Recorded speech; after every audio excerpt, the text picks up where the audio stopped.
To split the unsplittable.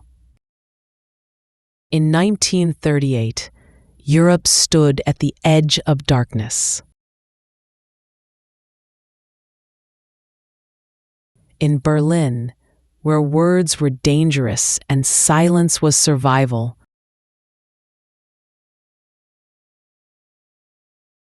one woman prepared to vanish. She was not just fleeing a country, she was running for her life.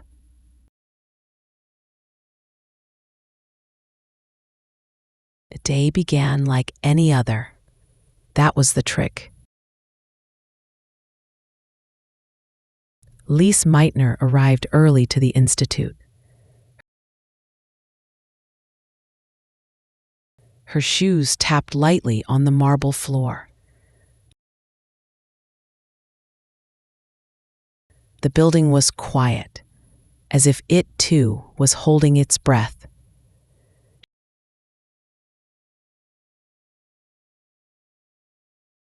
She removed her light jacket, hung it carefully,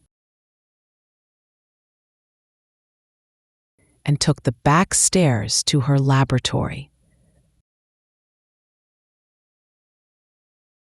The same narrow steps she had walked for 20 years.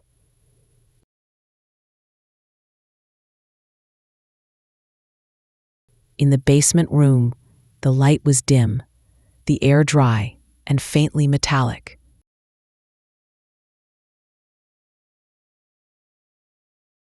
Glass beakers, empty now, sat like memories on dusty shelves.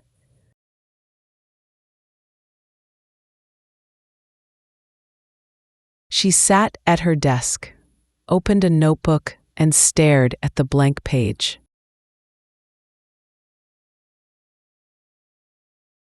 She pretended to work. She made notes she would never finish.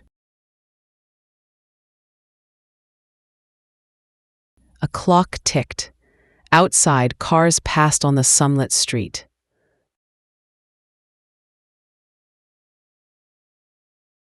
Through the open window, she could hear a bicycle bell, the hum of midday heat.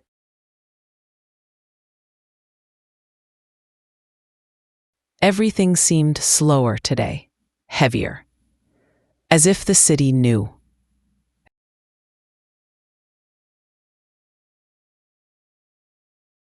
Her escape was planned for the evening. Until then, she had to act normal. One wrong word, one wrong look, and it could all fall apart. She was a scientist, but today she was a fugitive.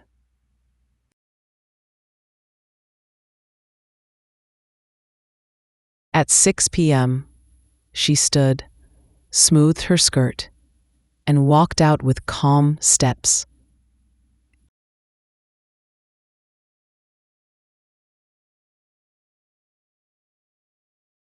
The Institute's front door closed behind her with a dull click, like a chapter closing.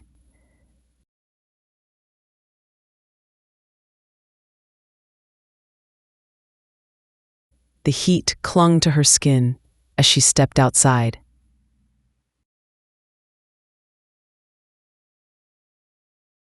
The city was dense with late-day warmth. Not just from the sun, from the fear.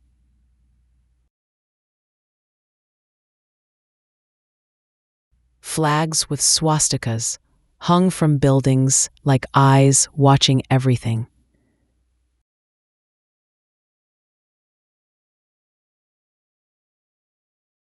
She pulled her thin scarf tighter, though it did nothing against the temperature.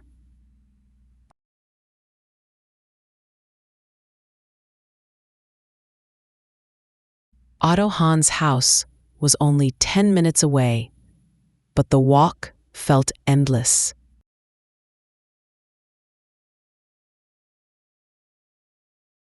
Otto opened his door before she knocked. Inside, the air was still and warm. The curtains were closed.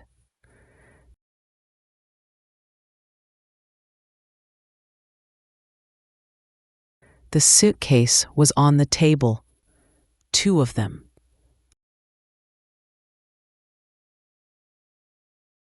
Small, brown, smelling of old leather and mothballs.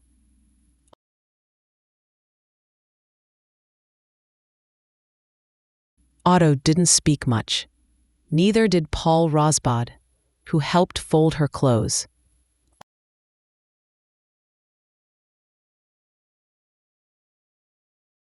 Otto gave her something small. A ring, he said. It belonged to my mother.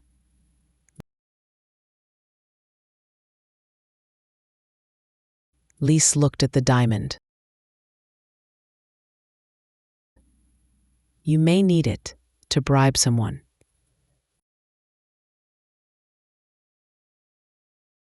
She nodded and placed it in her pocket. It felt cool against her palm and heavier than it should have been.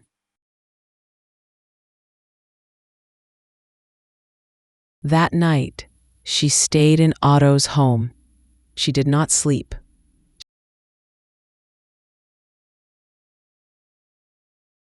She lay on the guest bed.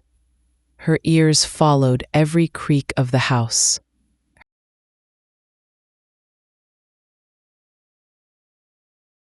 Her chest felt tight, as if the walls were closing in.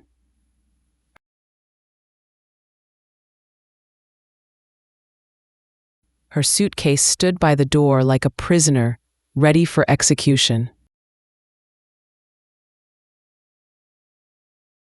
In her mind, she replayed the plan. Train, Dirk Koster, the border. No backup, no second chance. She touched the ring in her pocket again. Then folded her hands tightly and waited for morning. At first light, she and Otto walked the quiet streets toward the station.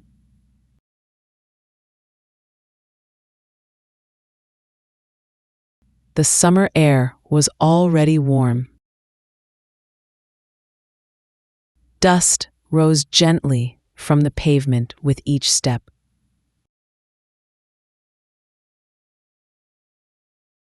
A sparrow flew overhead, silent.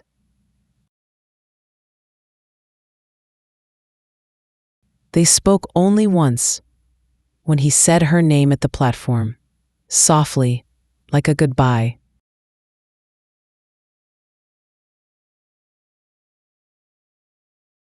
Then he turned away. Koster stood by the carriage door, tall and formal.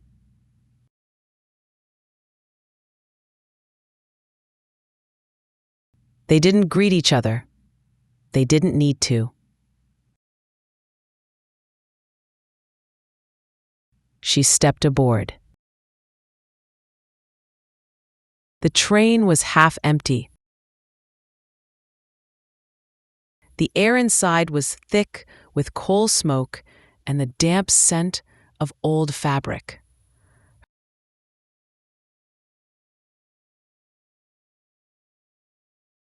Her fingers trembled when she placed her suitcase overhead. She sat by the window, Koster beside her, silent.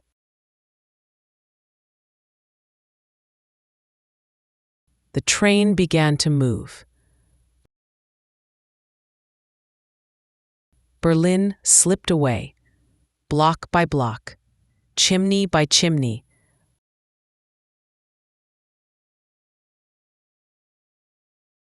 until there was only forest and field. Time passed in careful breaths.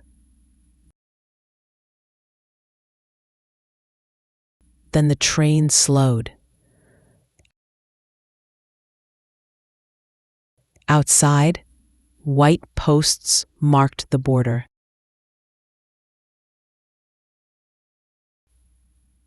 Two uniformed men stepped into the carriage.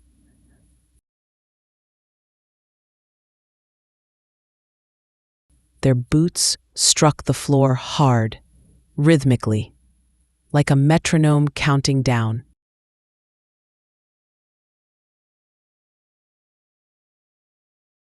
Lisa's chest tightened. "Papers?" one barked. Custer handed his, calm, smooth. Then it was her turn. Her fingers felt stiff as wood. She passed the passport forward. Austrian. Technically valid, but politically meaningless now. The Anschluss had erased her country. The officer stared, looked at the date, the photo, then at her.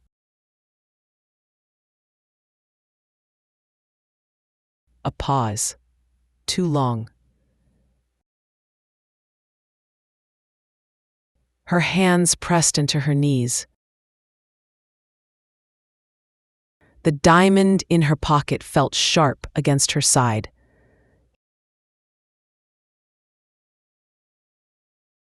He turned and walked away. They waited. 10 full minutes. Then he returned the passport. No questions. She looked down at it in her lap, then out the window. The train moved again, and with it, her breath returned. A sign passed. Groningen. She was in the Netherlands.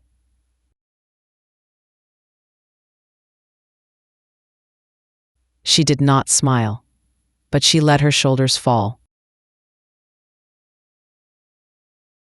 She had crossed, not just a border, but the line between life and death.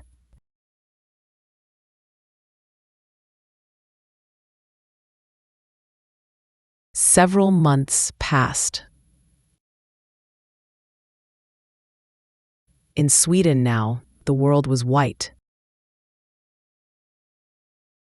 Snow softened the roads and covered the roofs like icing.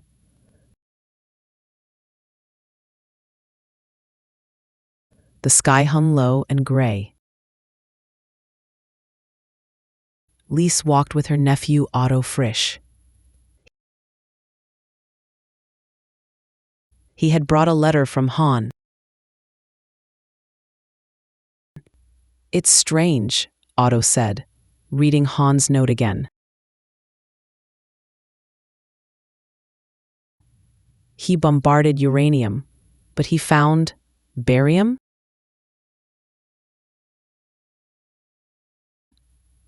"That's not possible," Lise said. Unless the uranium nucleus split. Split? Otto looked at her. They stopped in a clearing. Their boots sank in the snow.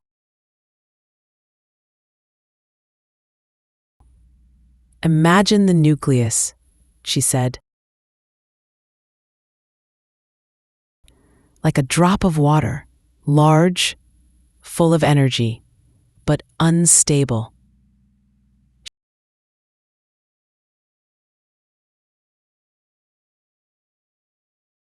She bent down and drew a circle in the snow. Then she stretched it long.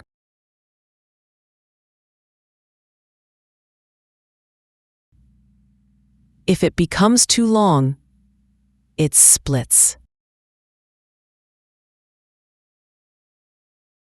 She picked up a stick and broke it. The crack echoed in the silence.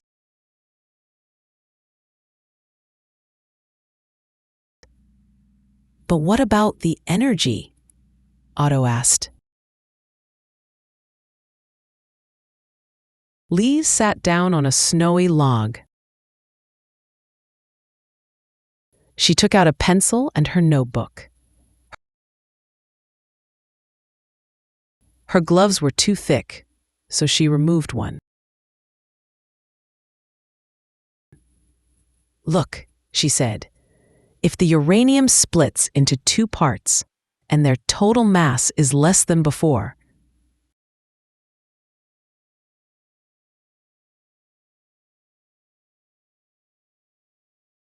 Otto nodded. Then the lost mass becomes energy.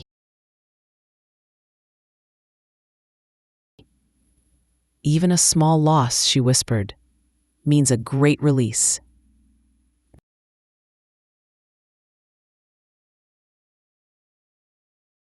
They calculated. The difference in mass was small, less than a proton.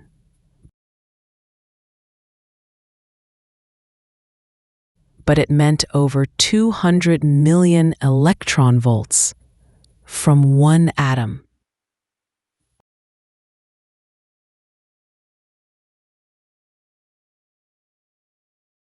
Otto looked at her. This is nuclear fission.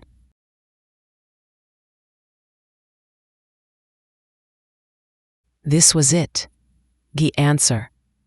The thing Han couldn't see.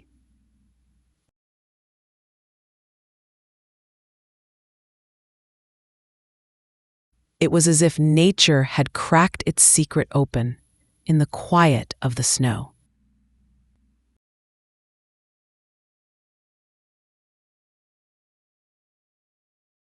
They had not used machines. They had not broken anything with force.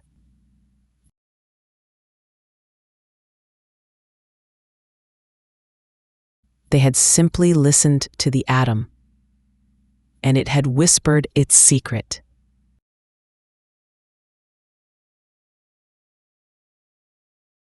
Lise Meittner never returned to live to Germany.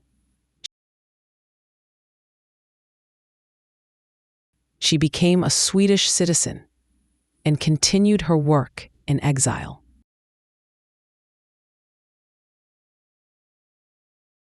She gave the world a discovery. It gave her silence, exile, and finally, recognition.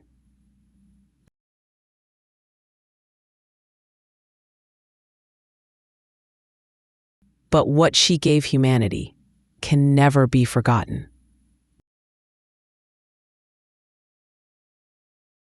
The power of the invisible. And the cost of using it without wisdom.